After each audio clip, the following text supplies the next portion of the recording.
ഇറാനെതിരെ US നടത്തുന്നത് വമ്പൻ സൈനിക സന്നാഹം. B2 ബോംബർ വീണ്ടും എത്തി.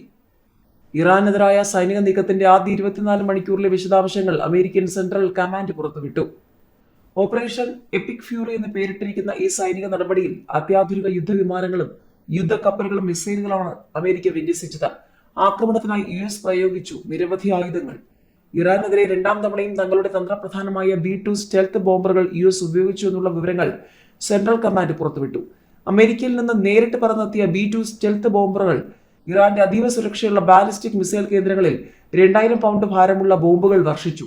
ശത്രുവിന്റെ റഡാർ കണ്ണുകളെ വെട്ടിച്ച് ഭൂമിക്കടിയിലെ ലക്ഷ്യസ്ഥാനങ്ങളെ തകർക്കാൻ ശേഷിയുള്ള ബങ്കർ ബസ്റ്റർ ബോംബുകളാണ് ഇതിനായി ഉപയോഗിച്ചത്. B2 ബോംബറുകൾക്ക് പുറമെ F-35, F-22, F-18, F-16, A-10 യുദ്ധവിമാനങ്ങൾ, ആണവോർജ്ജത്തിൽ പ്രവർത്തിക്കുന്ന വിമാനവാഹിനികൾ, ഡിസ്ട്രോയറുകൾ, പാട്രിയറ്റ് മിസൈൽ പ്രതിരോധ സംവിധാനങ്ങൾ, താഡ് ആന്റി ബാലിസ്റ്റിക് മിസൈലുകൾ എന്നിവയും അമേരിക്ക രംഗത്തിറക്കിയിട്ടുണ്ട്. ഇതാദ്യമായി US ചെലവ് കുറഞ്ഞ ഡ്രോണുകളായ ലൂക്കസ് പ്രയോഗിച്ചു. ഫയർ ആൻഡ് ഫോർഗെറ്റ് വിഭാഗത്തിൽപ്പെട്ട ഇത്തരം ഡ്രോണുകൾ കൂട്ടാക്രമണത്തിനായി ഉപയോഗിക്കുന്നവയാണ്. എതിരാളികളുടെ പ്രതിരോധ സംവിധാനങ്ങളെ ആശയക്കുഴപ്പത്തിലാക്കാനായാണ് പ്രധാനമായി ഉപയോഗിക്കുന്നത്. സ്ഫോടക വസ്തുക്കൾ വഹിച്ചുകൊണ്ട് ഇവ വലിയ നാശനഷ്ടങ്ങൾ ഉണ്ടാക്കും.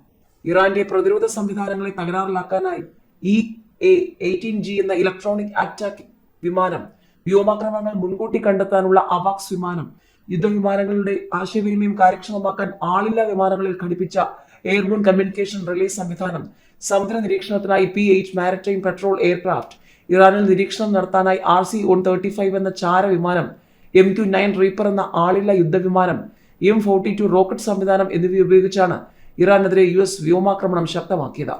ഇറാന്റെ കമാൻഡ് ആൻഡ് കൺട്രോൾ സെന്ററുകൾ, റവല്യൂഷണറി ഗാർഡ് ആസ്ഥാനങ്ങൾ, വ്യോമ പ്രതിരോധ സംവിധാനങ്ങൾ, ബാലിസ്റ്റിക് മിസൈൽ കേന്ദ്രങ്ങൾ, ഇറാനിയൻ നാവിക കപ്പലുകൾ, അന്തർവാഹിനികൾ, സൈനിക ആശയവിനിമയ കേന്ദ്രങ്ങൾ എന്നിവയാണ് പ്രധാനമായി ലക്ഷ്യമിട്ടത്. എന്നാൽ ഇറാന്റെ ആണവ കേന്ദ്രങ്ങളെ നിലവിൽ ആക്രമണ പരിധിയിൽ ഉൾപ്പെടുത്തിയിട്ടില്ലെന്ന് സെൻട്രൽ കമാൻഡ് വ്യക്തമാക്കി.